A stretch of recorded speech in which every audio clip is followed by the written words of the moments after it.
Good evening, folks. Welcome to yours and truly Lazer LFC. This evening, we are going to be hosting the Liverpool vs Chelsea preview show scheduled to take place tomorrow evening at 5:30 p.m. Today, I have some special guests. Without further ado, I have my partner in crime, Fozi.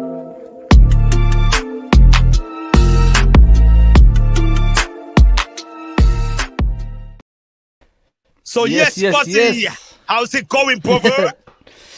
I'm good. I'm looking forward to this, mate. It's Chelsea, innit? We built a rivalry down the years, so I'm looking forward to seeing the Chelsea fans on here and we discuss our game. It's going to be a very interesting game, and like last time we faced them, they beat us 1-0, so I'm hoping for revenge. Without a crowd, it was. Yeah. Remember that? Yeah. So, people, low.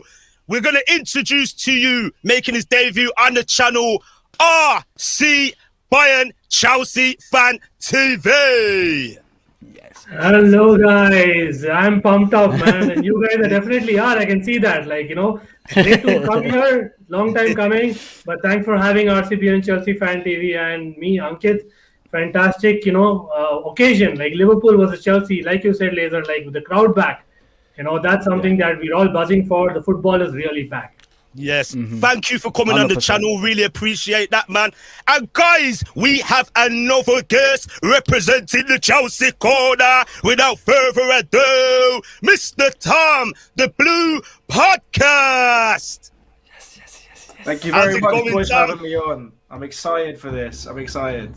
Big up to yourself. So yes, people, we have our guests, the two Liverpool man, Lazer and Fozi versus Tom and RCBian. So you know what this is about, people. It's the Liverpool versus Chelsea match preview.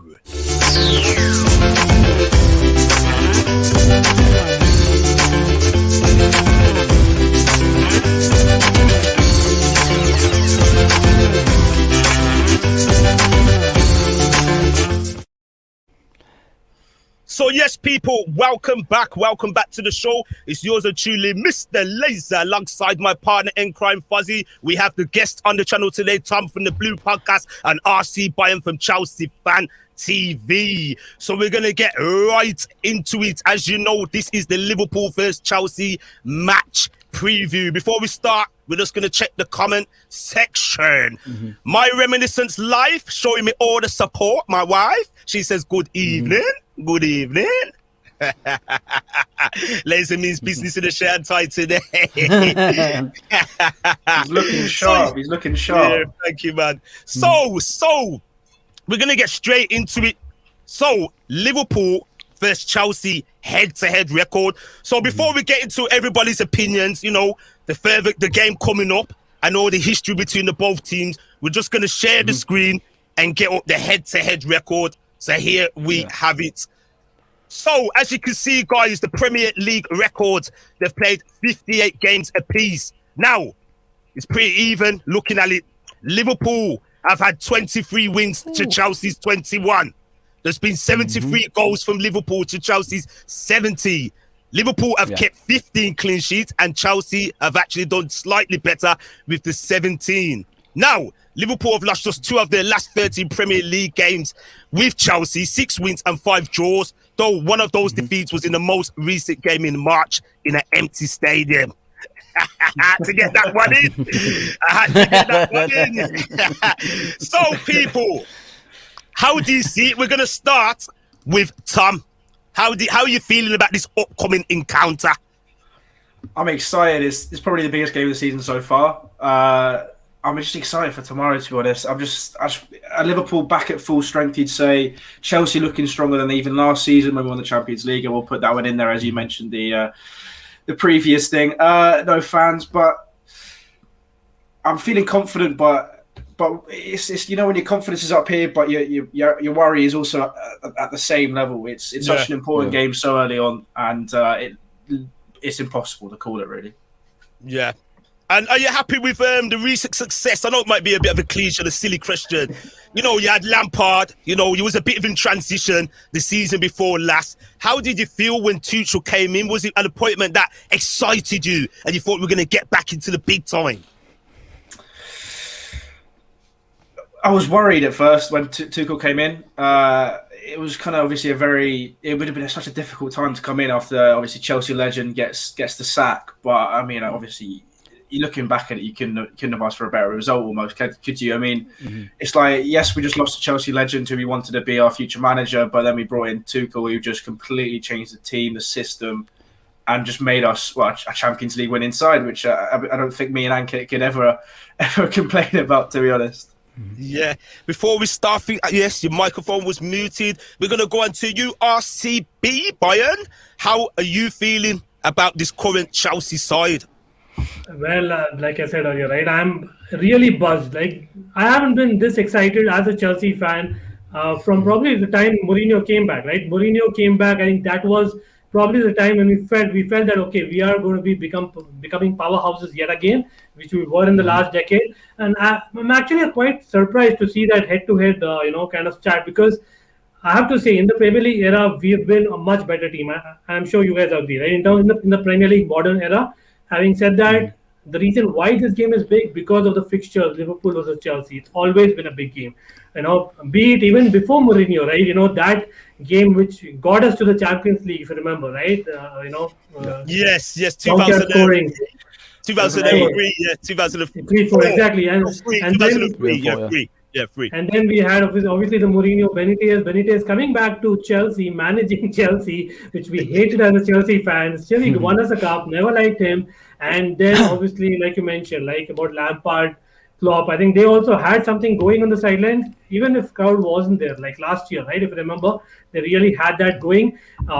It's always a close game, no matter what. So as much as I'm buzzing, I am with Tom in the sense that we have to be wary about the crowd, you know, what Liverpool bring to the table, and then probably go. But Tuchel, he's a thorough tactician, right? As in, he builds a lot of confidence in the team and the fans. So hopefully he'll get one feather off Klopp. I know he's not done that well against Klopp, but I think you never know. It's probably time. We are going to check the record out between the two managers later on in the show. But at the moment, for me, as an outsider, and this is not me biased as a Liverpool fan, it almost seems that Chelsea are in a honeymoon period. You know, you haven't had that slump yet, which usually comes. Every top manager has it, and it's how they react to it. And we know how Chelsea's owners can stay, you know, very trigger happy. You know, even if you win titles and cups and championships, you're out the door if you don't perform. Does this concern you that there's going to be a time when Chelsea get figured out by the opposition and they become unstuck? Can I just say on that? The slump. We had that slump at the end of the season. Lost the FA Cup. Lost to Arsenal just before that. Lost to Villa.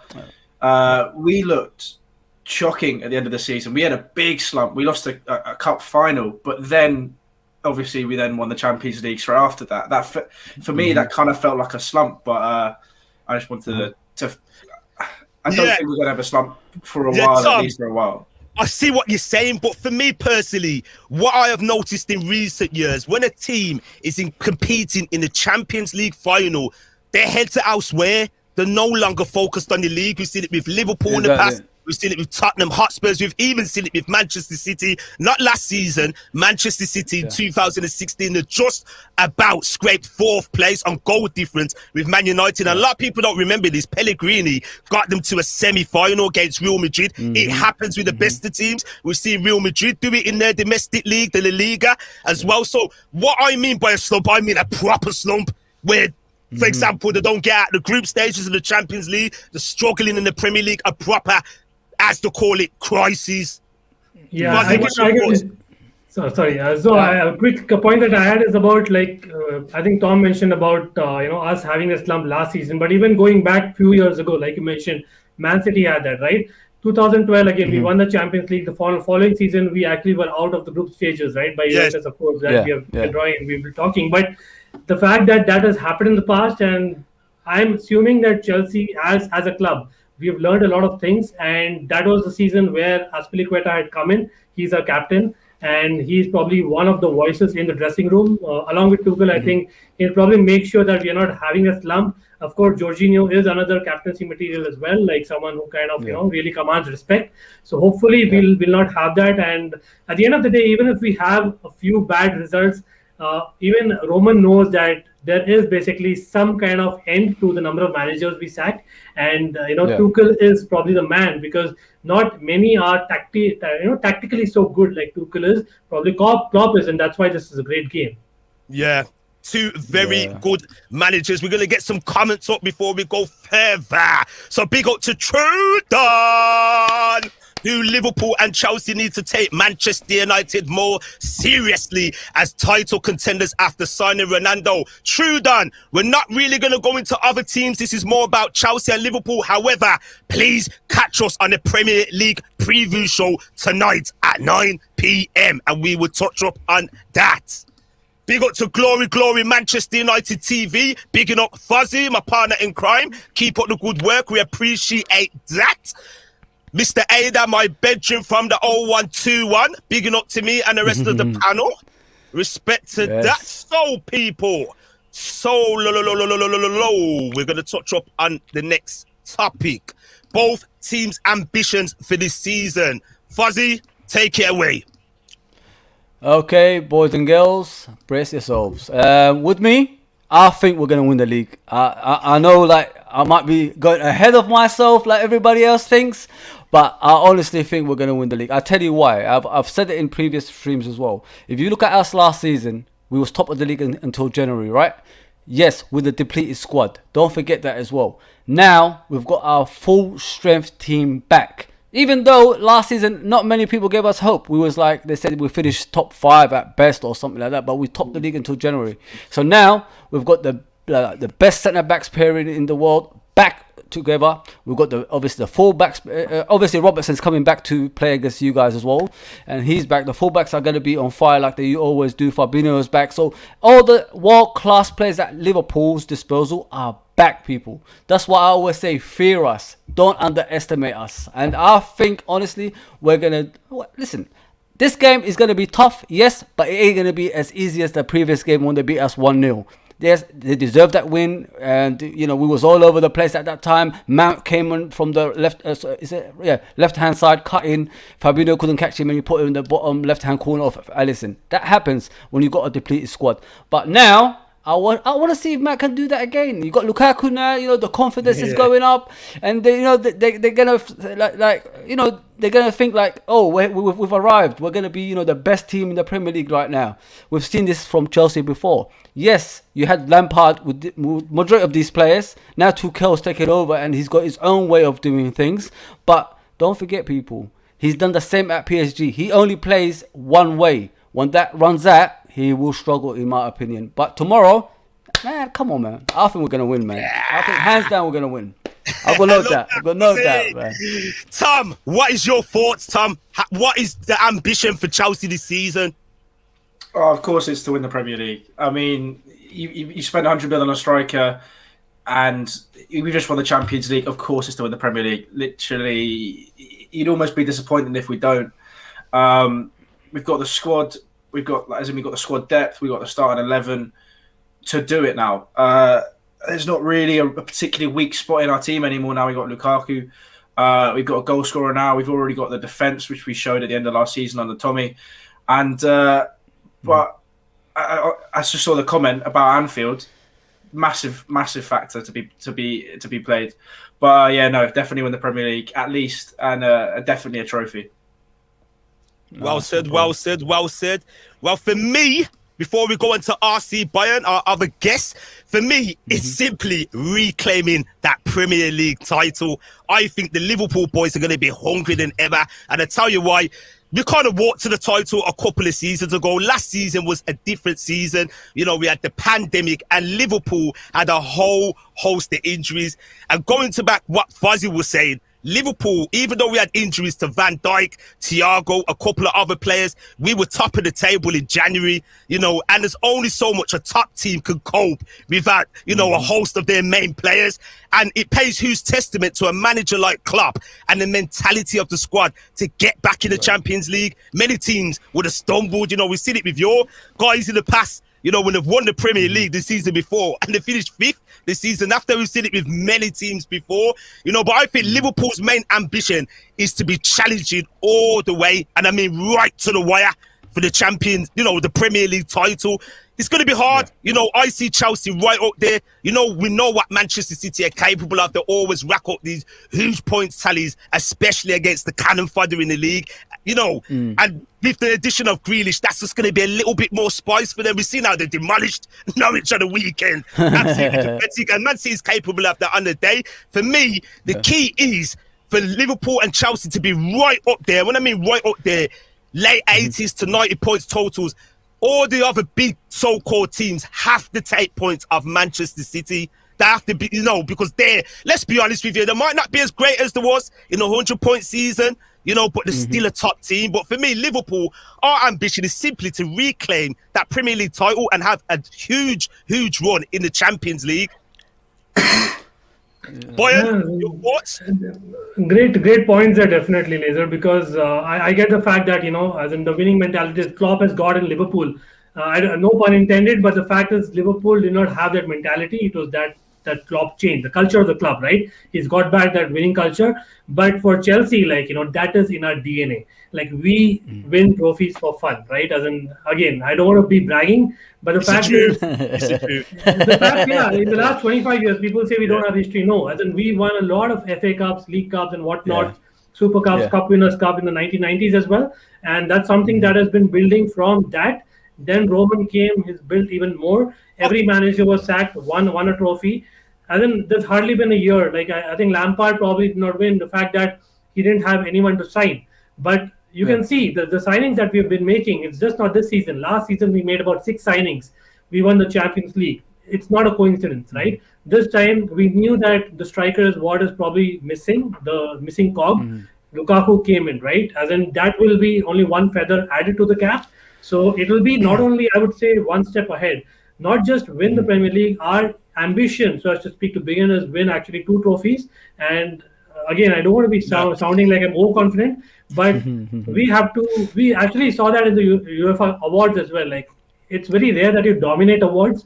We are in that league right now, and it's high time that we maintain that. Yeah. Can I just go back to what you were saying earlier? I know you were saying Chelsea were on the cusp, you know, they were winning titles and, you know, trophies before the takeover. But could you honestly say, and I don't want to turn this into a war and a battle, but can you honestly say, without Roman, will Chelsea be the team that they are today? Winning the titles and trophies?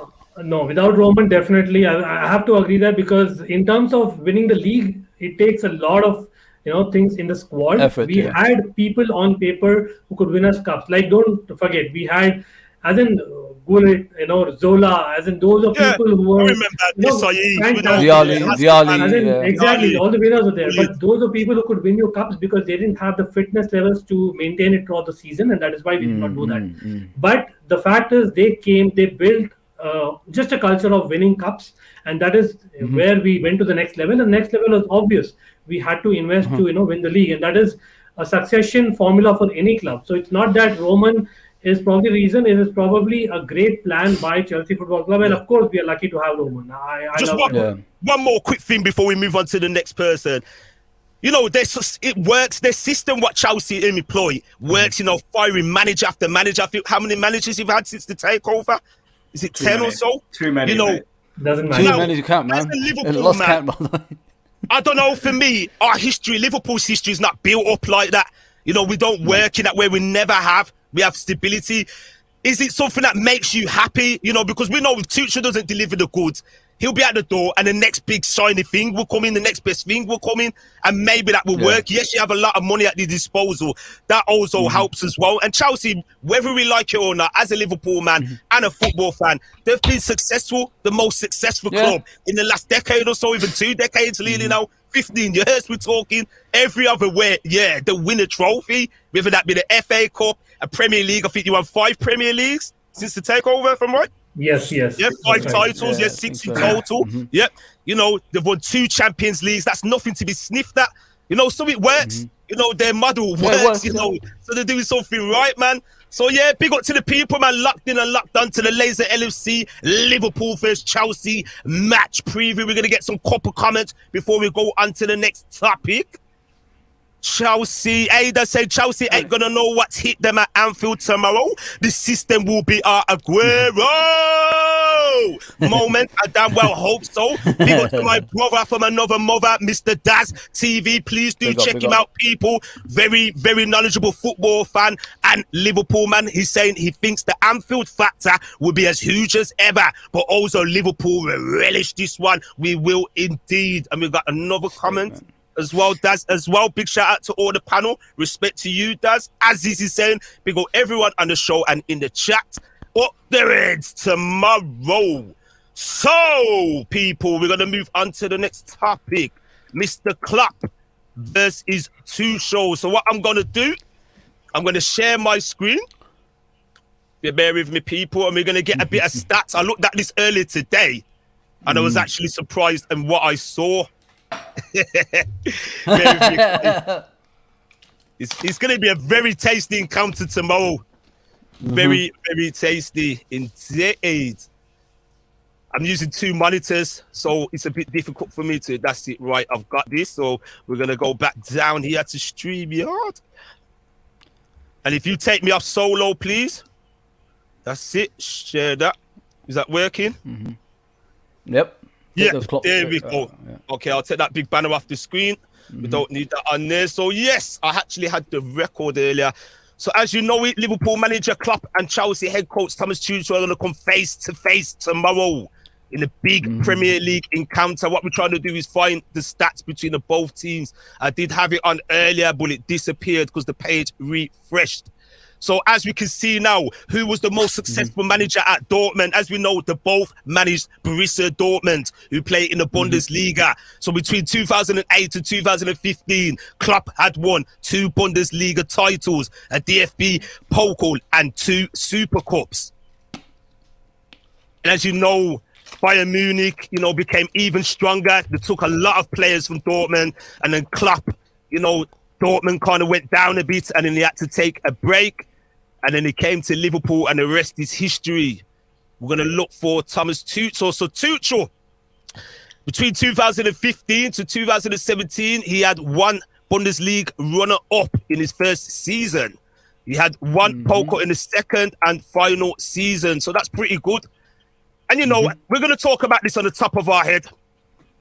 And we're going to start with Fozi. We'll start with a Chelsea fan first. Whichever guy wants to go first and tell us what you know about your manager, Klopp. So we'll start with Tom. Obviously, he wasn't at Dortmund for as long as Klopp. But obviously, Klopp did kind of give him a good base. But he was almost at. I mean, both of them were at Dortmund at a time when Bayern, and they still are just a beast, aren't they? They're just another animal in terms of that league. They literally, as you said, they will buy the best players in that league to bring to them. And obviously, Dortmund had a lot of the best players. But I know what's going to happen with the stats coming up. I spoke to Ankit about it earlier. Klopp does look slightly better with a slightly shinier stats. But it's hard. When it comes to trophies in a short period of time, I don't know if I can really comment on it. Fair play. Bayern? Yeah, so I'll just add to that because, like Tom mentioned, right, as in terms of head-to-head, you know, Klopp was a Tuchel. Like, there's a reason why Klopp is dominant, right? As in, we have to remember that Tuchel was a successor of Klopp, so you have to give the benefit of doubt that the first few seasons in Mainz really shouldn't really count. Like, you'll probably have to count where Tuchel reached Klopp's stage, and which was Dortmund. And I think he played with his Dortmund side against Liverpool, and he did quite well. Liverpool were almost, I think, out of the Europa League. I know the second leg, if not for that comeback, you guys were out. So I know the stats kind of tell you a lot of things, but sometimes they don't because, you know, in terms of the game situations, Tuchel's always been there. you saw that last season. I know the crowd wasn't there. We can talk about it, but I think Tuchel was one of them who probably got Kante, back to playing the way Kante plays. He's someone. Of course. Yeah, in that game, he passed the ball. We all forget that. Okay, we remember that Mason Mount took that shot of his left. Fabinho was there. He probably missed, Fozi said. But it was Kante who got a fantastic pass. Like, he turned Kante into more of an attacking-minded player.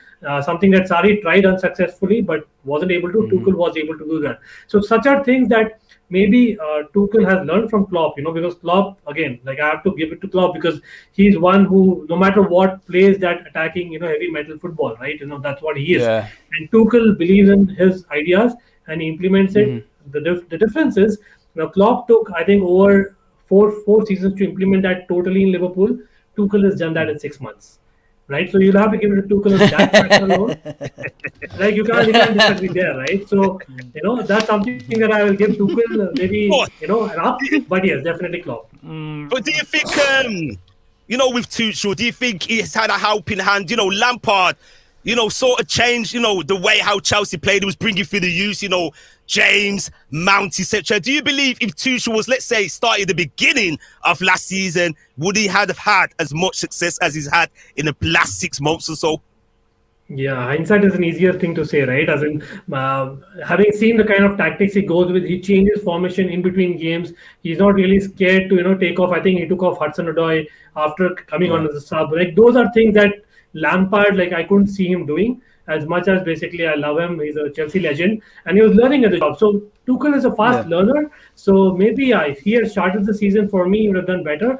But RCB, what has changed since Lampard is gone? What he's got the same personnel in the pitch. Was it the formation? What has changed? What made you guys more forward-thinking team instead of playing deep line and trying to create chances? To me, when I watch Chelsea now, you just attack. You just want to get a goal as soon as possible. But with Lampard, it was more thoughtful, thinking let's get it here and try score a goal here. But what has changed with you guys? It looks like something has changed immensely in order for you guys to compete with the title and obviously the Champions League as well. Yes, for me, definitely it's a man management, right? As in, because of Lampard being a young manager, Tuchel got in the experienced players, on his side. That makes the team feel like a team, if you know what I mean. So Rudiger, for instance, Jorginho, even Kovacic at times, right? As in, those are people who have won a lot of trophies in their countries. But the fact is, they have been there, done that. They know what it takes to win trophies, win tournaments. And that is why I think Jorginho, this is a fantastic example, right? Someone who was, literally, I went on my channel, actually, you can check out all the videos, right? I went and I think Tom has seen some of them, right? We have spoken about Jorginho, this guy doesn't know how to play football. How did he come to Premier League? Such bad. I have to, put my hand up. But the mentality, Tuchel has changed the mentality. He has given that confidence to the senior players. And automatically, once the senior players are confident, the younger players will, take it from them, learn it. Yeah. And it's just becoming quick learners on the pitch. So they just listen to Tuchel and respect him to respect the people around him. No, yeah, definitely. Well said. What's your thoughts on that, Tom? But I was just saying, me and Ankit have been on Ankit's stream, and both of us have kind of slightly put Jorginho in the mud at times. I think actually it was just after the Arsenal game was when I went on to Ankit's stream. So I mean, I did put him in the mud a little bit, and obviously have my views have changed since, and they have to, considering what he's just won in the Champions League and the Euros. But I will say he has still got his flaws. Fair play, fair play. I agree to a certain extent with you, Tom, because with Jorginho, he has issues when people double up on him, and when you watch football, you always got a player everybody targets so you can win the game. That was Jorginho before. But now it looks like he's understanding how the Premier League works, and he's comfortable now. You know what I mean? Compared to years gone by. And when you got Kante next to you, it could be the worst player, it could be the best player. It doesn't matter who you are. That guy will make you look good. Let's just be honest here. But you know what, Fozi? What I think a lot of the Chelsea players are going to be much better this season. Think about it. Winning breeds confidence. You know, you've got serial winners in the squad now. Kante is a winner, you know, for his French national team as well. You look at Jorginho, who's just won the Euros with Italy. Reece James has won the Champions League at a young age. So you take that into next season, which is this season, and it can only go up. And one little thing that worries me slightly as a Liverpool man, there's a little bit of similarities with the way Liverpool did it. Yes, Liverpool done it in, let's say, a more glamorous fashion, and we blew a lot of teams away. We racked up all the points totals. But you look at Chelsea, you know, they've won the European Cup, they won the Super Cup on penalties. They're most likely going to win the World Club Cup. Which European team don't win that? And it pains me to say, they're going to challenge for the Premier League this season. They will. And I think tomorrow is going to be a very tight game. For me personally, obviously, I have Liverpool to win, but the draw isn't the worst case result. Don't be surprised after the second half and the score is, you know, 1-1 or 0-0. Both managers say, you know what, let's call it quits. And the reason why I say that, it's just got a little bit of a shade when Liverpool played Manchester City. I think it was 3 years ago, 2018. The game was hyped up to the max. You remember the outcome? It was 0-0. Mahrez missed the penalty. So I actually have Chelsea and Liverpool to be the top 2 and City are in 3rd place. That's what I actually am.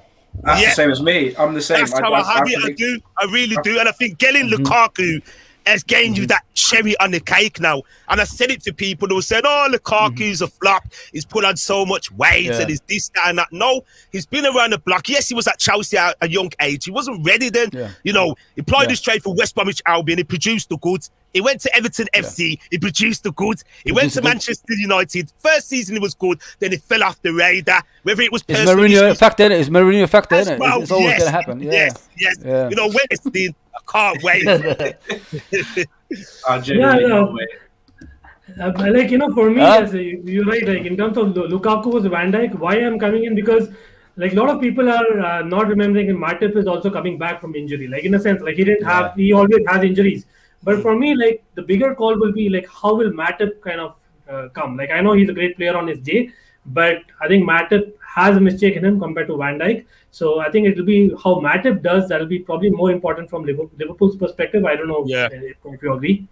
Yeah, I see what you're saying. You got the strength of Lukaku as well. I noticed when Lukaku, when we used to have Lazer in the team, he was a player that used to get bullied by the physical players. You know, despite Matip not having the size on him, he's quite a strong defender, you know, and his IQ is good. His reading of the game is very good. A lot of people underestimate him. And I think that's down to his injury record. It's as simple as that. We're going to get another comment up just before we head on to the next topic. Mr. Aziz R.1990 says he agrees 100%. He thinks Chelsea would definitely be more confident in the league this season, definitely competing for the top spot. I agree with you there.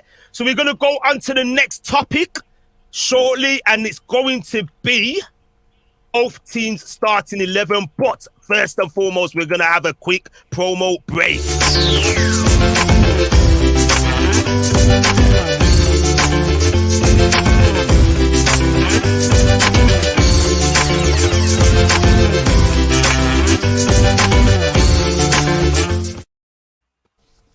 So, people, welcome to Lazer LFC. If you're joining us on the replay, big thanks to you. Don't forget to do the housekeeping and hit that like button. And most of all, subscribe. And please show my guest some love. Mr. Fozi, LFC Red Forever, the Blue Podcast, Tom, and RC Brian, Chelsea Fan TV. All the links is in the description bar below. And another thing as well, guys. Later on at 9 o'clock, please join us for the Premier League preview show on UFT.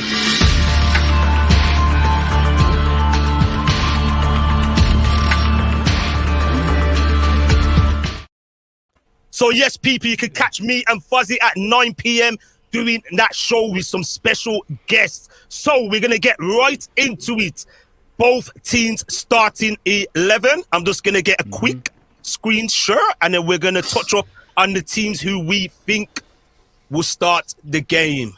So bear with me, people, please. Thank you very much. You know how we do. If you just put me on take me off big screen, please, Fozi. Yeah. And then we can share that again. I'm gone. That's it. I'm not sure why is it doing that. I'm gone. That's go. better. Done. That's better. Right, so this is what the Guardian reporter they predict for Liverpool starting lineups. As you can see, Alisson is undoubtedly he's going to start in goal. Matip and Van Dijk at the back. They've started the 2 Premier League games together already. Robertson most likely to come back into the fray at left back. However, Tsimikas has been very great during his absence. TAA, Trent Alexander-Arnold in the right back position. Jordan Henderson, the captain of Liverpool. We have Keita, who's been great so far. Elias, okay. And then we have the front three of Salah, Jota and Mane. So for Chelsea, Lukaku will be starting up top. We're going to go from the back to top. So Mendy in goal, Christensen, Aspilicueta and Rudiger at the back, 3 at the back. We have Chilwell as the left back, Reece James on the right, Jorginho and Kante, and then Werner on the left and Mount and Lukaku up front. So first and foremost, we're going to head over to one of the Chelsea guests. Just before we do that, we're going to get some more comments. Mr. Das TV, Bobby's starting would be great for ball retention and work rate, but Jota gets the goals. I kind of see what you're saying, Das. A lot of Liverpool fans have been saying that. For me personally, I would keep Jota in the team and maybe look to bring in on Bobby later on in the game. Big up He's to been Michael. good as a sub. He's been good as a sub as well. So yes, we up need the him on the red bench.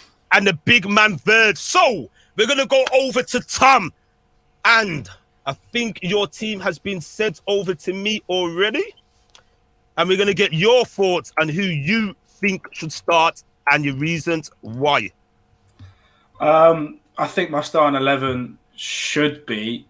I think the only 2 changes. Yeah, that's what I said. I think I'd change Alonso for Chilwell. And I really like Ziyech. I'm not going to lie. Ziyech's accuracy of a shot, a pass, I think's very, very good. And I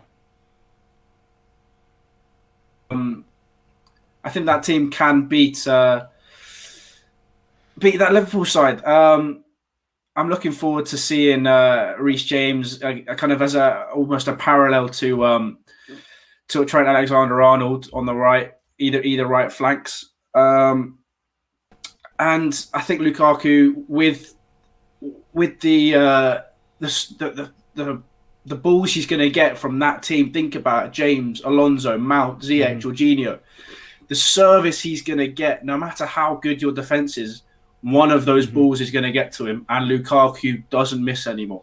He will make sure he gets that ball at least on target. And if we've got that much service to him, I mean, any team's going to be worried about that. Tom, can I ask a question, mate? Like with that formation, the 3 at the back, and obviously 2 defensive midfielders and the wing backs and the 3 up front, are you guys happy with that? Like, you turn away from your 4 at the back to 3 at the back, because we used to play. We invented this in the 90s with Roy Irvins. We used to play 3 at the back: Neil Ruddock, John Scales, and Phil Babb. That's what we used to do. And then you got Bjorn B on the left, and you had Rob Jones or McAtee on the right. That's how we used to play back in the day, but it never brought us any success. Obviously, we won the Champions League with your manager with this formation because he had to play a certain way against Man City to beat them, like always. You guys are the only one. Well, Liverpool have their number, but you guys have their number for now. Like, you're beating them every time you face them. When this formation basically gets broken down eventually, like, do you think he's going to stick with this formation, or is he going to go back to 4 at the back? I think he's already tried to start experimenting. He's in preseason he did 5-3-2. Tried that out. I think he will go 4 at the back at some point, especially against the weaker sides, because there isn't that need to play as defensive. But this formation almost is perfect for Lukaku in the sense that we've got 2 wing backs who will bomb up the pitch, and they will just put balls after ball into the box. I know what you're saying, Tom, but with this formation, what we used to find the weakness of it was when teams used to play with wingers. Like and fullbacks that go forward. So when they double up on your wing back, then they got a big gap. So one of the centre backs has to pull out from his position. Then he leaves a big gap at the back, and then people will actually score goals like that. That's the thing with this formation. That's what I'm trying to get you. Like, once it gets found out, what's next? What's the next option? You know what I mean? I think the way Tuchel almost counters that happening is we almost play. Our back five isn't with James and Alonso. Our back five is Rudiger and Kante and Jorginho.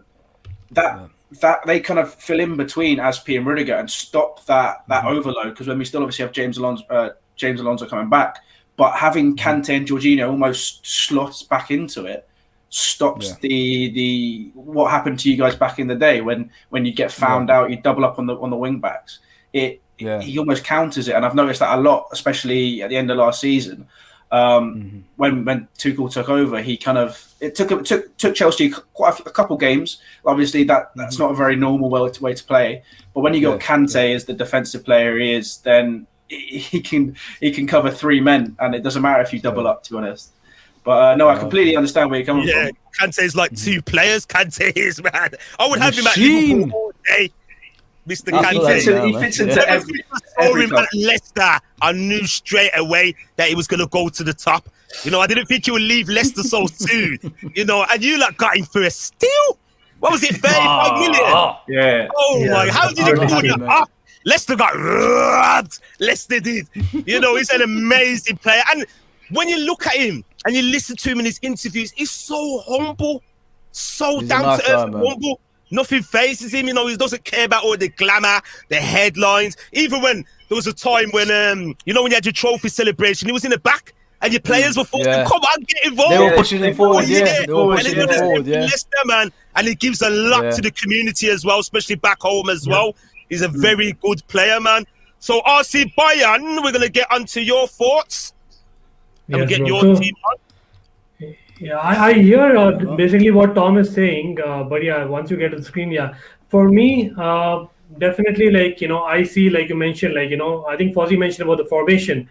I see Tuchel kind of changing the formation, like Tom also alluded to. Like, there are times within games that Tuchel changes formations. It's not just Jorginho, Conte. That's one way of looking at things, but even, like, you know, playing with Mason Mount as a midfielder, we actually, at times, even when we kind of attack, we play with only two at the back. So we actually go like 2-5-3, and like you said, Kante is two people, right? So 2-6-3, because that's the way that I think we probably counter, if I may say so, because of our wings being, you know, so strong. Like, again, it comes to the balance. If Reece James plays, he basically is a player who kind of tucks back, and Chilwell is kind of attacking. Like we saw in the last game, Alonso plays, probably Reece James has, you know, something to do both the things, and he's the player who can do both defend as well as attack. Like, I have to say, like, in terms of Trent versus Reece James, the reason why Reece James is preferred for England as well is the fact that he can do both the things. So for me, that right wing back and left wing back position is the key, the way Tuchel plays.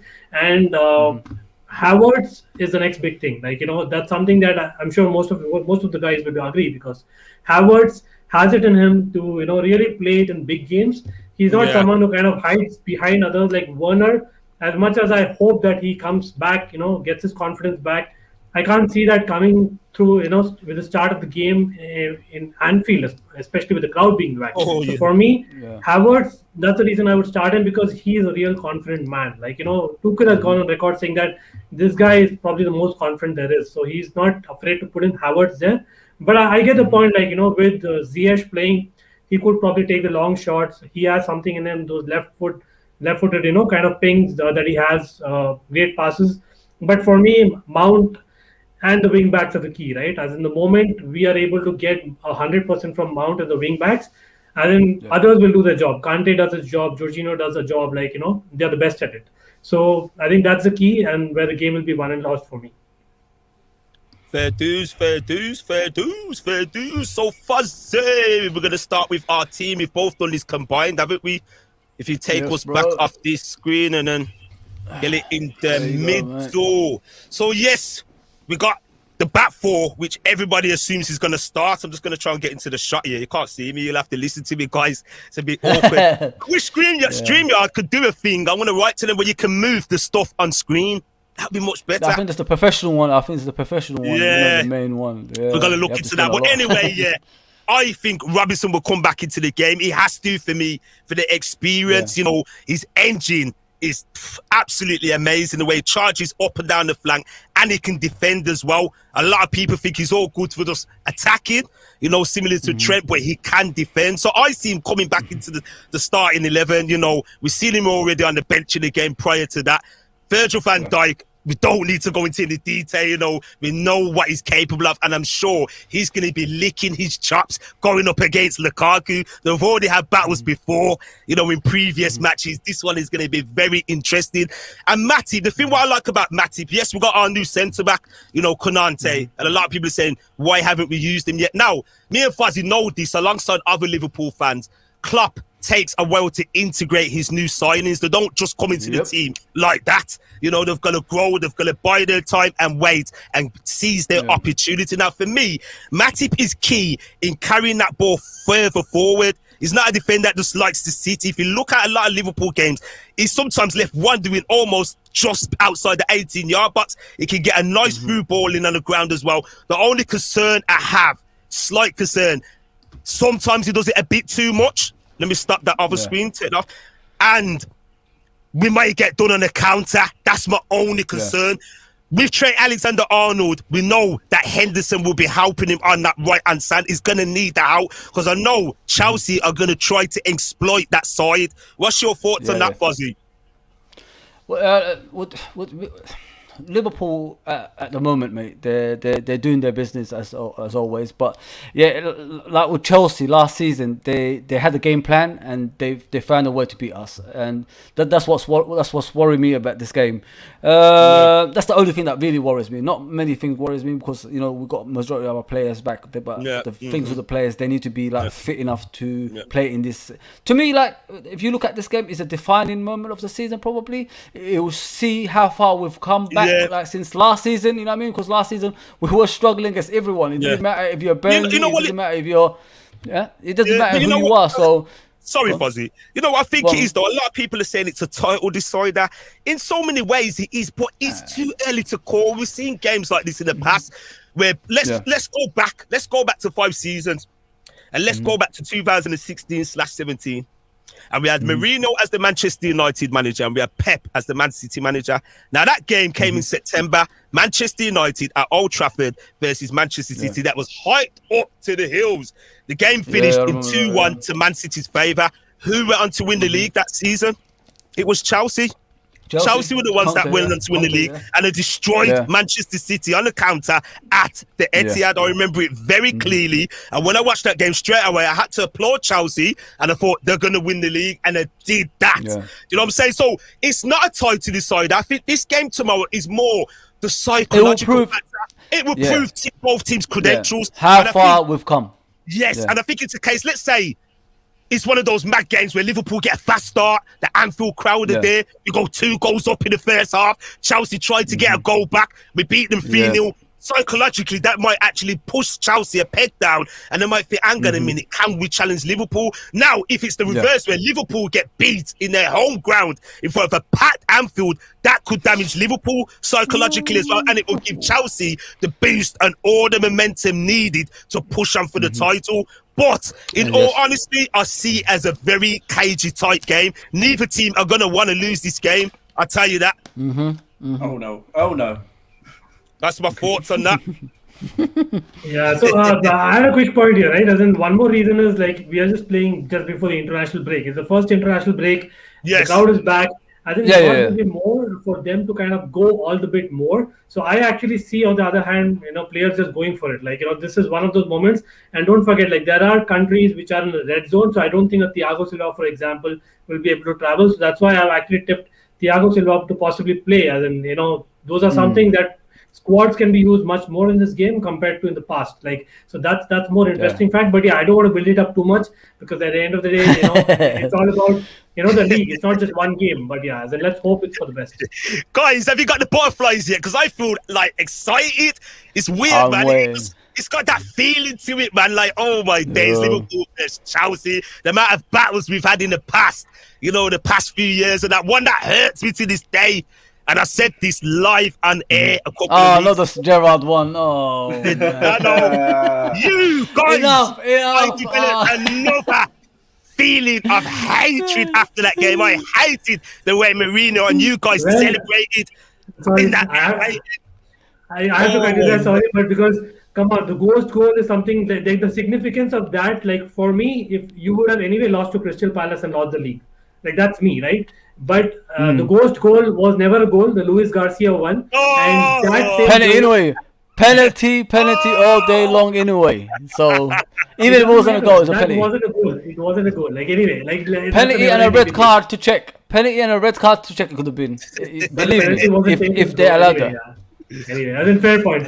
But yeah, as in, Yeah. we've all got those stories, right? Yeah, of course. Just a quick Listen, question. we've got a rivalry. Go on, Lazer, go on. Yeah, just a quick question going back on the managers beforehand. We spoke about you know, Klopp and Tuchel. Do you think that Lampard got a bit ahead of himself? There was one particular incident that happened when we beat you like at the bridge. You went down to 10 men. Christensen got sent off in the first half. And Klopp and Lampard had a spat on the sidelines. I can't really repeat what was said at the time. But do you think that was out of order for Lampard to challenge Klopp in that way as a manager that hasn't got anything under his belt yet? What's your thoughts on that, Chelsea guys? I think it was just a bit of manager on manager. It happens when obviously Lampard was on the back foot really, and it was probably a bit of a sly dig. But again, it's just a bit of fun, and he may have said a few things that were a bit rude. But then again, the Liverpool bench will wind everyone up. So it's the Liverpool Chelsea game, though, isn't it? Like everyone gets wound up. It's the atmosphere. People get at each other's throats. It's what you want to see in a football game. It's been happening for years, mate. It's been happening You know for what I years. think it Since is as Mourinho well days. why we're hearing stuff like this, because there was no crowd. So you can pick up all the audible Yeah. sound. Do you know what I mean? Yeah. We've seen Fergie have digs at Wenger. We've seen it all before, Mancini and Wenger. We've seen Rafa do it as well with Sam Allardyce. Do you know what I'm saying? It's done, but because of the crowd, we don't hear what's being said. You know what I mean? But after it's all done, hands get shaken and it's forgot about, you know, go back to business. Yeah. So yeah, guys, man, we're approaching that time. I don't know if you want to do a quick combined starting 11 quickly. Let's I do don't that know how before we're we go. gonna do it. I was going to use an app at the time, but it didn't give me enough time. That's all right. to I'll got you, mate. Just give me Lovely, the lovely, goalkeeper, guys. lovely. My partner in crime. So we're going to start from the top to the bottom. RCBian, if we all go on the combined screen. Yep. Start from left to right. Actually, I'm going to give you mine. And without a doubt, it's Alisson for me.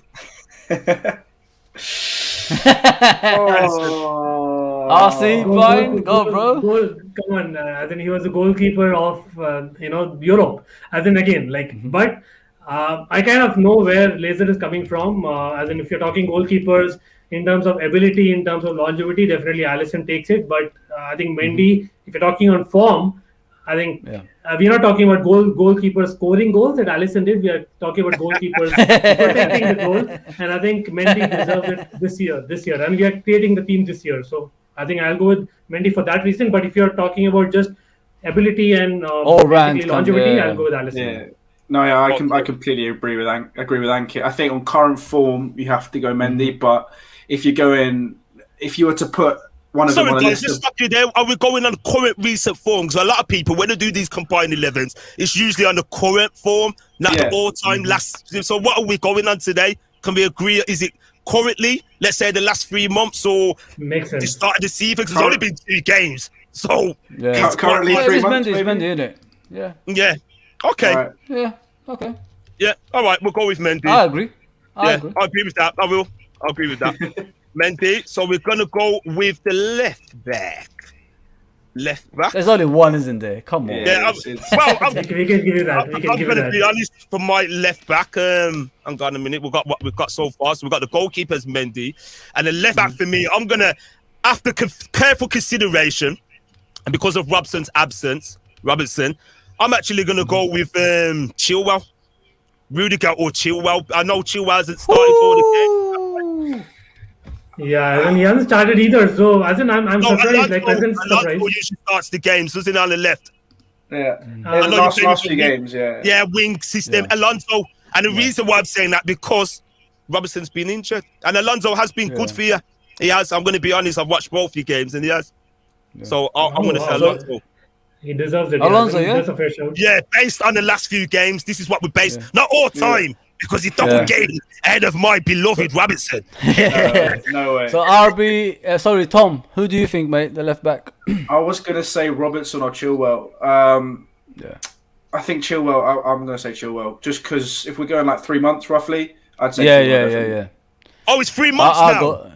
Yeah. They're talking about recent. Yeah, okay, recent 3 months. Yeah, okay. I'll go Chilwell. I'll give it to them. I'll go Chilwell. So what about you, RCBian? Definitely, because Chilwell was the player of the, as in Champions League, right, in left back. Yeah, no worries, mate. So we'll go to the right back now, don't we, Lazer? That's fair. That is it. Just bear with me. I'm just gonna put that on. Right back. Yeah, right back. Start choosing, guys, please. It's got to be between Trent and Reece, and that's a never-ending debate. But what formation are we going? If you are going for a full-back system, I'll go with James. But if you are going for a wing-back system, definitely Trent takes the nod. We're going for the 4 at the back. 4-3-3. Full-back James. James, there's a reason he's picked for England. Before, as in again in form, right? I'm not talking about ability, but yeah. No problem, mate. What about you, Lazer? Who's your right back? And based on the last few months, I would say it's Reece James. If I'm going to be truly honest, and I'm not biased today, I don't pick to be Liverpool, man, and the red. Trent Alexander-Arnold went downhill a few months before the end of the season. He only came into form the last 6 games or so. His England place was under threat. We know the situation with that. For me, I've looked at Reece James, I'm studying, and he's a player in the making. He is a very good player, so I'm going to go with Reece James. That's my pick. Yeah, I've gone for Reece James as well. The reason why is because the way Trent played last season, the last few months, basically, his form picked up when he got chucked out of the England team. It shouldn't be like that. You should be consistent on all the time. You know what I mean? You could have the one or bad 2 games, but you got to be on the ball all the time. So, which Reece James was last season. So I'll give it to Reece James as well. So we'll go for the centre backs. Right side, we'll go with you, RCBian. Yeah, so for me, I think they kind of pick themselves again because of the formation. I'm not going for Rudiger, but for me, it's got to be Thiago Silva and Virgil van Dijk. Like, I don't know if others will disagree, but these are the 2 best people, even in form. Like Thiago Silva got our centre backs kind of that calmness, and in the Champions League was fantastic. Yeah. But Rudiger was a number 1 centre back. Similar to Terry, isn't it? It's similar to Terry, leadership at the back. Yeah, absolutely. But Rudiger, if I have to really pick one, it has to be Rudiger. But the reason why I'm again not going for Rudiger, explaining myself, is because of the formation. In a 4 at the back, I don't see Rudiger performing that well. I would rather go for Thiago Silva and Virgil van Dijk. Again, I know he didn't play a lot. He didn't play anything last season, but I think the last 2 games would be enough for me to pick him. Like, that's just me. Yeah. Thank you, bro. You, Lazer? What about you, bro? Yeah, I'd have to agree with what RCBian was saying. We can't put Virgil van Dijk in the equation because obviously he spent a lengthy time on the sidelines. We can't base it on the last couple of the games. And when I looked at Chelsea towards the end of last season, Silva was very good. A lot of people say he's a granddad in terms of football ages, but he was very athletes good in the modern day, mate. Exactly. They eat green leaves. You know what I mean? So what more? They're not having steaks before a game anymore. It's very good. So if you're gonna go on the system, what we're talking about, I would say it's got to be undoubtedly Silva. Silva. Yeah. Tom, I've got to go Christensen. I think Christensen had a fantastic Euros. Came on in the Champions League final early and was phenomenal. He's played every game so far at the start of this season and been again phenomenal. For me, right centre back Christensen, and I think Silva for left centre back. Just it would be VVD. But he hasn't played. He's only played 2 games really. So otherwise it would be him. I'd say Silva and Christensen. Whoa. We're getting outnumbered. The reason I choose Silva. Yeah, the reason I choose Silva is because the consistency. He's been consistent since he arrived at Chelsea, and it's the leadership on top of that as well. Yeah. Like Tom said about Christensen, it shouldn't take a person taking your place to build you up to become a good defender. You should be doing that on a regular basis. You know what I mean? That's why I didn't put him in. But my right side is Silva as well as the other 2. Okay, we'll go to the left side of the defense. Go on, Tom. Go for it, bro. Well, if you're putting Silva on the right, Christensen on the left. Not bad. Lazer? Pains me to say, but no Liverpool men getting it. And the reason why, we know the situation, the chopping and changing. If we're going to base this on the last 3 months, we know the situation regarding Liverpool centre-backs. There were so many different combinations in the side. We had Reece Williams, you know, come on, let's be honest, he ain't going to get in there. Nat Williams, Nat Phillips, I should say, he was great, but he's not at that standard. And when I've watched Chelsea, I watched all the Champions League knockout ties. As you were saying, Christian came into form late. You know, I know there was been a good player there, but when you look at Silva as well, the age factor, the experience, you know, he's been in the game for a long time. He's a leader.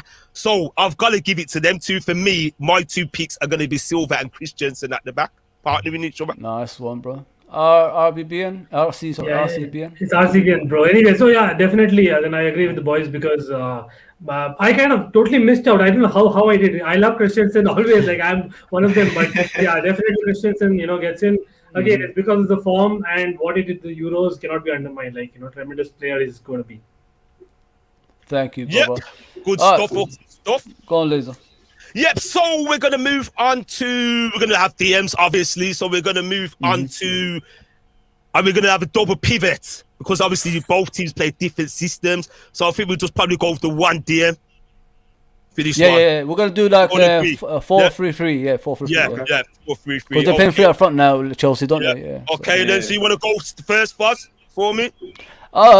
Listen, Fabinho has been on and off, as we all are aware. He hasn't been like playing a lot, so Kante all the way, innit? Yeah, it's easy, innit? It's easy. That's going to be the easiest position on the pitch. I swear. We're going to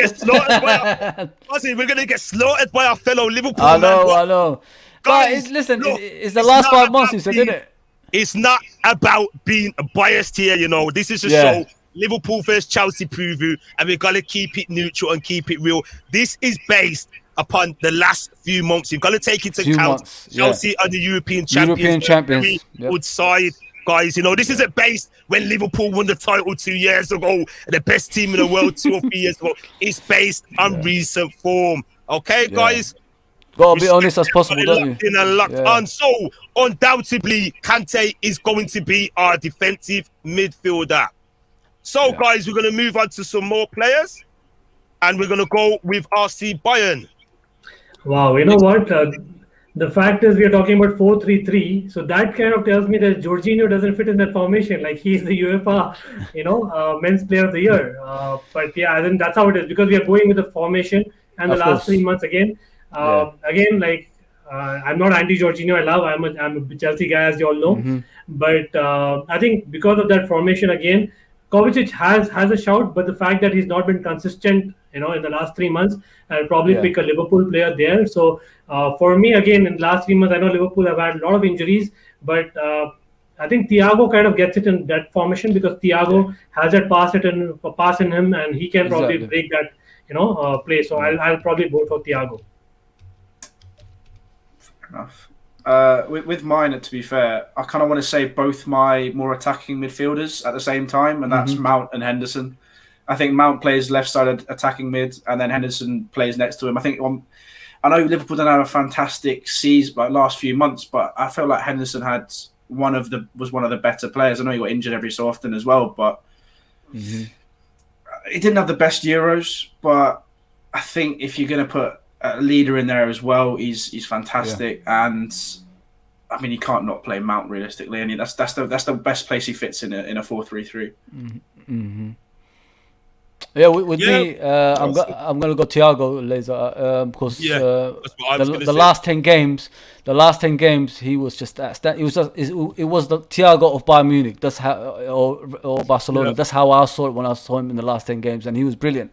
So I'm only basing it, obviously, like you guys said, the last few months. Yeah, so Thiago all the way, man. He has to be in there. Thiago. So we all gonna agree unanimously, Thiago. Yeah. Fair enough. Okay, Thiago. Yep. So leaves another. We've got one position left in midfield. So this is what we have so far. We have a goalkeeper as Mendy for Chelsea, left back Ben Chilwell, the right back Reece James, centre backs Thiago Silva and Christensen, and the DM Kante. So far in the midfield we have Thiago for Liverpool. So there's one more position left in the midfield. Who wants to go first? Yeah, as in I was waiting Oh, to see? go for this because I didn't want to say Mount. I think Tom kind of gave it away. Definitely, Mount is a shoe-in. I wanted to respect being on a Liverpool channel. Obviously, I have to kind of definitely respect you guys. And Thiago came first, Yeah. but Mount, if you're talking about 4-3-3, he is the guy. Like in Lampard's systems, he was the best out there, and he played probably every minute of every game almost, and he performed at that level. So Mount is a shoe-in. Yeah, I Nice completely one, agree. Completely agree. And he played in that role as well for England. And I loved how he actually, how Kane always dropped deep. He would then be that man to take that position in number 9, so that Kane could drop deep and there wasn't just no one in the box. And RCBian, do you guys get? Let me put it this way: do you think Mount gets the praise respect that he deserves or not? Do you? Here and there, obviously a lot of the pundits praise him very, very highly, but then a lot of the social medias don't. And personally, I think you can't really fault him for who he is and what he is and his work rate. And again, his final ball is still phenomenal. So Yeah. I don't know if you agree, Ankit? Yeah, and then what I would say is because of again, fans at the end of the day, have a bias towards their teams. Like I'm a Chelsea fan. Like I am following football for 25 years. I watch a lot of football, but I cannot practically watch every minute of every club. It's not possible at all. Even though we were in lockdown. So Chelsea, exactly. So Chelsea fans who kind of do that every week in week out, we know what Mount kind of brings to the team, and they cannot see. They probably go by the stat, go by the highlights. He's not a guy that would be featuring in the highlights, but he is basically I would say the favorite, the fulcrum. Exactly. Yeah. He's the main man in midfield. So without him, we look lethargic. Trust me. Yeah, massively. Yeah. I'll go for Mount as well. I'm just thinking, basing it on the last few months. I mean, I'm not his biggest fan, to be fair. You know what I mean? Like, if our midfield was fully fit, I won't choose him anyway. But if you're basing it on the last few months, the way he grafted and put himself about, as everybody wanted at Chelsea, especially everybody was calling him Lampard's love child or something like that, because Lampard loves him. I don't know. Yeah, I mean, but listen, the kid has grafted. He might not be the best midfielder in the world, but he has his own qualities at the end of the day, and he gives it for 100%. So I'll go for Mount as well. I'll go with him. Yeah, we're gonna have to put him in there, man. He's looking very Chelsea strong, But I'm telling Mount's a good player. Mount is a very good player, and I don't think he gets the plaudits that he deserves. And based on this in the last few months, we only got to be fair and keep it real. And Mount gets it. You got to look at the injuries Liverpool had, the chopping and changing the side. Yeah. Does Alexander-Arnold get in there over Mount? I don't think he does. No. Naby Keita, we know what he's capable of, but he hasn't been consistent due to injuries, and whatever else reason, he just doesn't seem to be able to be in the side, regularly enough to prove his doubters. And I'm hoping he can do that this season. So we're going to have to put Mount in there, and it's fully deserved. He was instrumental in the game, the second leg against Real Madrid. Oh my days, he tore them apart on that left-hand side. So we're going to have to put him in there. So this is what we have so far, guys. And then it leads into the final attacking the front three. And we know who's going to get in there. Are we going right wing, or are we straight off the bat? Who it is, isn't it? There's no point. He's an ex-Chelsea player. He's an ex-Chelsea player, so you gotta give it to him. I want to say that ex-Chelsea. This is why they're so excited, Ankit, because it's another Liverpool player. You know what? And the fun, the way we let go Salah. And then, of course, all make mistakes, right? But as in hats off to the guy. The guy has been He's immense. so good. He's so good. He is very good. It's too good, man. But he's beyond good. He's phenomenal. That's another player. That's another player that don't get the respect he deserves as well. Yeah, the plaudits he deserves. For what he does. Definitely. He was massively important for you last season. In terms of literally without his goals, contributions. no top three.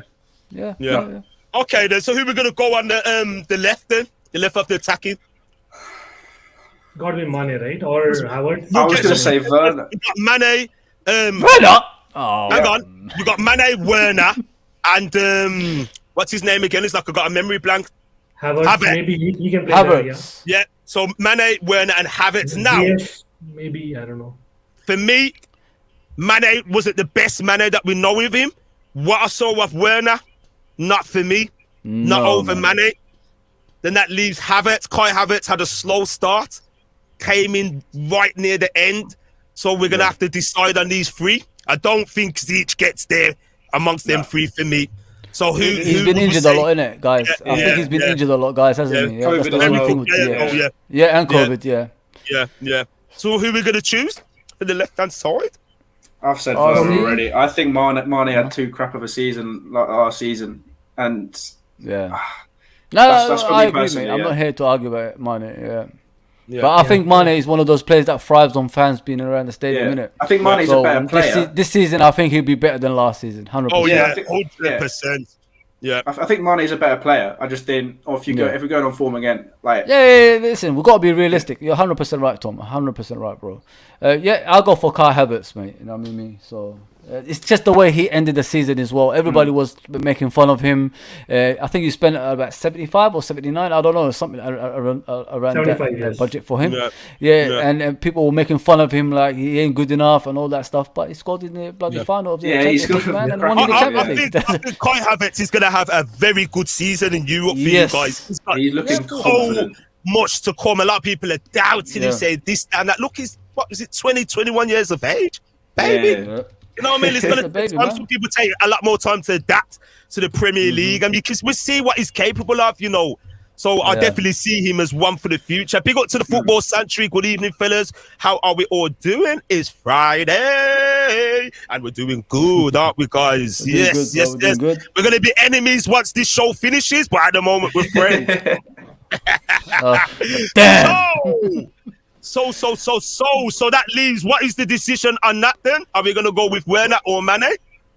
I've gone for Kai Havertz. I don't know about the other guys. I've gone for Havertz over Werner. I didn't like what I saw of Werner. Nah, those chances in front of goal he misses. He lost offside a lot for some reason. The line might help him a lot this season now. The new line. But he loves offside. Havertz, man. So we're going to put Havertz in there. And then that leaves with, based on the last few months, the one in the middle. So who are we going to choose? Then what's the candidates? Let me start this off, Let me start this one off. Because I don't really start. So I'll say Jota. Because he scored a lot of goals. He came to the team, scored a lot of goals, obviously got injured, but came back and scored 4 goals to get us to the Champions League spots as well. So for a guy who doesn't miss in the goal line a lot, I mean, he done brilliantly last season. So you got to give him credit for that. First season, he done an outstanding job. I can't see any other striker. You can't put Lukaku. He just came yesterday, so can you not count the fact he got top goal scorer in Syria and then was no. Top goal scorer in Euros. It's not in this division. He didn't play for Chelsea. He didn't play for Chelsea. Well, based on that, then we could bring a lot of players back in, if you know what I mean. Exactly. Fair point. One on the F-Tam. That's a fair point, to be fair. That's a fair point. It's a tough one, man. The candidates are Firmino for me. We have Firmino, Jota, and I'm trying to think who could squeeze in there for Chelsea. Havertz or Giroud left. So Giroud left, right? I would have said Havertz playing in the 9. But he hasn't been better than Jota, though. Sorry, guys. Nah. Jota scored more. It's Jota. I'll go Jota. I was actually going for Lukaku, but the fact that Jota has scored and Lukaku is not applicable, as in it has to be Jota, because I think Havertz, we've already put him on. I think he can float around, and Jota is probably a better finisher. So it's a fair point. For me, it's Jota. I agree with that. Lovely job. Listen, this is what we have. So we have the goalkeeper. You got the actual thing. Oh, yes. Yes, I'll fix it for you, bro.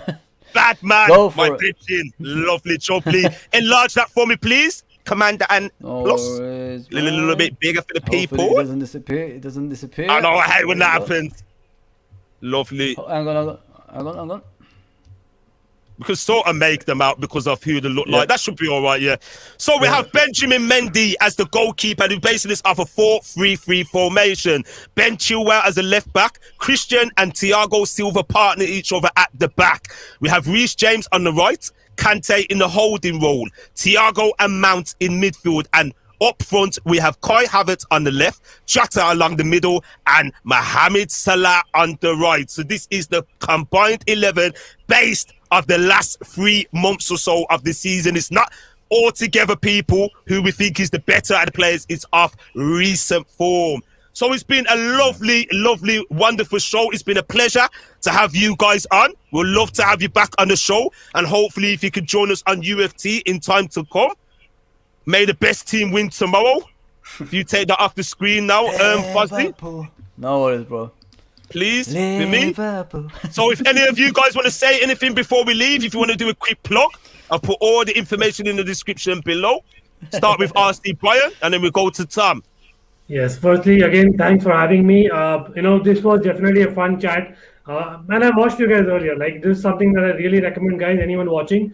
Smash that like, subscribe, great channel, and great guys. And Lazer and Fozi are, always, up there in pumping you up. And that's something that you need.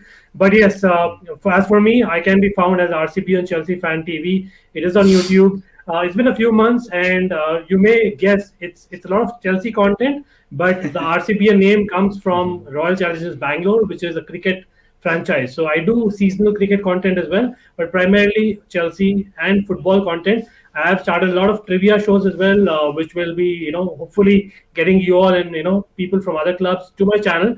And anyone is welcome. It's a channel for the fans, by the fans. I go live a lot of times. So, yeah, I look forward to having you guys, Lazer and Fozi, and always Tom. Great to chat with you. Thank you. Yeah, been a pleasure. Thank you very much, man. We'd love to see you back. Thank you, man. And I would head over to your channel and check you out. Tom, anything you would like to say to the people? Firstly, make sure you all subscribe to Lazer, Fozi, and Ankit. Phenomenal chat. Absolutely enjoyed it. Make sure you guys subscribe to them first. But over at the Blue Podcast, we're a massive group channel that's growing all the time. Even Ankit's now joined in for the Royal Blue show, which is actually going to be out live on Monday. But no, yeah, we're in the process of making a show for everyone. We've got almost every top 6 club, but Spurs don't count. And yeah, no, we're just hoping to keep on growing our group channel and get in contact that everyone out there will be enjoying. So that's the Blue Podcast on YouTube, and then at the Blue Podcast 1 on Twitter and Instagram if you want to check us out.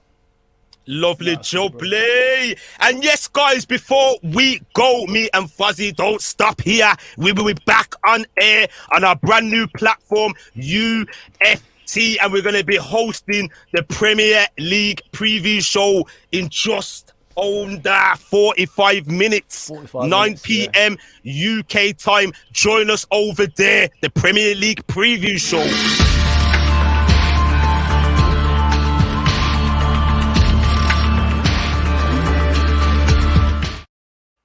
So yes, people, if you haven't done so already and you're watching on Lazer LFC, please head over to UF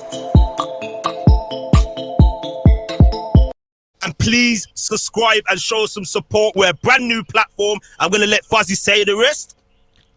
Yes, guys. I'd like to thank obviously RCBian and Tom for coming on today. Much appreciated from you two, honestly. It wasn't hard work getting you guys. You're respectful and you're nice people. Tom is on the way to 1,000, so please go to his Blue podcast and subscribe, because when you get to that 1,000, you get your own fan base and you get your own obviously place on YouTube. So please go and help him out on that.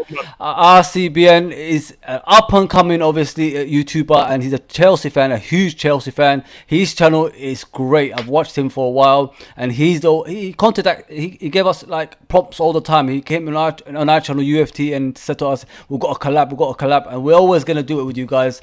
And please subscribe to him as well. Thanks for tuning in today, much appreciated. We're going to UFT next, so please tune in. Thanks, Lazer. Yes, guys. So, people, thanks for staying locked in and locked on to the Chelsea match preview. Chelsea versus Liverpool match preview. You can join me at 9 p.m. with my partner in crime, Fozi, over on UFT. Don't forget to check out the guests on this channel. All the information is in the YouTube description bar below. So, to the next time, people, have a good evening. If you're going to bed now, have a good night's sleep. If you're waking up, good day, good morning for the day. Until the next time, peace. I'm out of here.